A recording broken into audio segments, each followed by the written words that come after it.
नमस्कार बंधुरा ग्रिहिनीर हेसेले आमी मुनमुन आपनादेर सबाइके आरो एकबार स्वागत जानाच्छि। आज आपनादेर जन्य निये एसेछि बाच्चा थेके बड़ो सबार पछंदेर खूब मजादार एकटा पास्ता रेसिपि, जेटा आमी व्हाइट सस दिये बानिয়েছি এবং তার সাথে চিকেন ইউজ করেছি। आशा करছি आजकेर रेसिपिटा आपनादेर खूब भालो लागबे। तो पास्ता बानानोर जन्य प्रथमे सबार आगे जेटा लागबे सेटा हच्छे आमार पास्ता। सेई पास्ताटाके आमी सिद्ध करे नेब। तार जन्य पैनेर मধ্যে जल गरम करे निये तार मধ্যে नुन दिये दिलाम और दिये दिलाम 1 टीस्पून रिफाइंड अয়েল। एबार ओई जलेर मধ্যে दिये दिচ্ছি 2 কাপ परिमाण मैकारोनी पास्ता।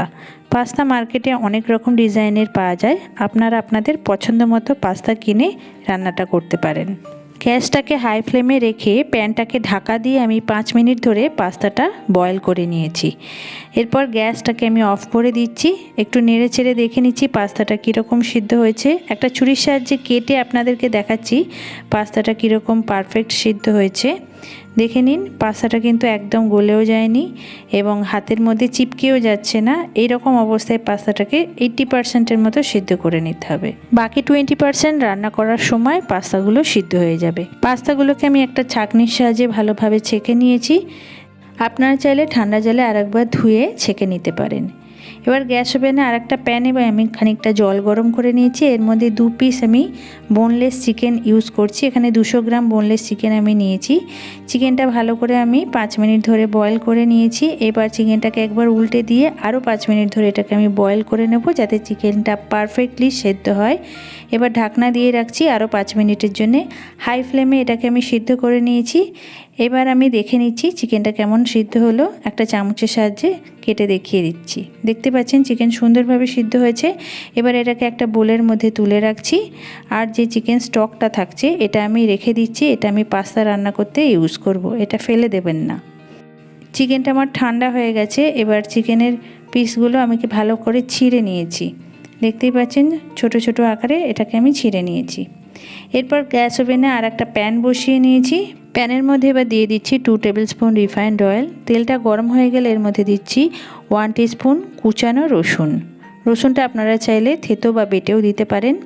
আর দিচ্ছি হাফ কাপ পরিমাণের কুচানো পেঁয়াজ। পেঁয়াজ এবং রসুন ভালো করে আমি হালকা করে ফ্রাই করে নিচ্ছি। এরপর আমি এখানে ইউজ করছি সুন্দর ছোট ছোট চৌকো আকারে কেটে রাখা লাল রঙের ক্যাপসিকাম। এখানে আমি একটা ক্যাপসিকাম ইউজ করেছি। তো এই ক্যাপসিকামটা আপনারা চাইলে ইয়েলো বা গ্রিন কালারেরও ইউজ করতে পারেন বা নাও দিতে পারেন এই রেসিপিতে। একটু নাড়াচাড়া করে নেওয়ার পর এর মধ্যে আমি যে আগে থেকে ছিঁড়ে রাখা মাংসের টুকরোগুলো ছিল সেগুলো দিলাম। দিচ্ছি স্বাদ মতো নুন, 1 টিস্পুন গোলমরিচ গুঁড়ো, 1 টিস্পুন অরিগ্যানো এবং 1 টিস্পুন চিলি ফ্লেক্স। সবকটা মশলা আমি ভালো করে নাড়াচাড়া করে চিকেন এবং ক্যাপসিকামের টুকরোগুলোর সাথে ভালো করে মিক্স করে ভেজে নিচ্ছি। এই সময় গ্যাসের ফ্লেমটা একদম লোতে রাখবেন। এরপর এর মধ্যে দিচ্ছি হাফ টিস্পুন গরম মশলা পাউডার। এটা অবশ্যই দেবেন, এটা দিলে এই পাস্তার ফ্লেভারটা একদম অন্যরকমভাবে বদলে যাবে। একটু নাড়াচাড়া করার পর এটা আমার ভাজা হয়ে গেছে। এটাকে আমি তুলে রেখে দিচ্ছি একটা বোলের মধ্যে। এবার অন্য একটা প্যান বসিয়েছি গ্যাস ওভেনে। প্যানটা গরম হলে এর মধ্যে দিয়ে দিচ্ছি 2 টেবিলস্পুন পরিমাণ বাটার। বাটারটা যতক্ষণ না মেল্ট হয়ে যায় ততক্ষণ অবধি ওয়েট করছি। বাটারটা আমার মেল্ট হয়ে গেছে। এবার এর মধ্যে ইউজ করছি 2 টেবিলস্পুন ময়দা। বন্ধুরা যতটা পরিমাণ বাটার নেবেন ময়দা অবশ্যই ততটা পরিমাণ নেবেন। চাইলে বাটার আর একটু বেশিও দিতে পারেন, কিন্তু কখনোই কম দেবেন না। বাটার এবং ময়দা একসাথে ভালো করে মিক্স করে নিচ্ছি। খুব সুন্দরভাবে মিশ্রণটা তৈরি হয়ে গেছে। এবার এর মধ্যে আমি ইউজ করছি একটু বড় কাপের হাফ কাপ পরিমাণ দুধ। দুধটা আস্তে আস্তে মেশাবেন, একবারে পুরো ঢেলে দেবেন না। আপনারা চাইলে দুধটা আরেকটু বেশি পরিমাণেও দিতে পারেন।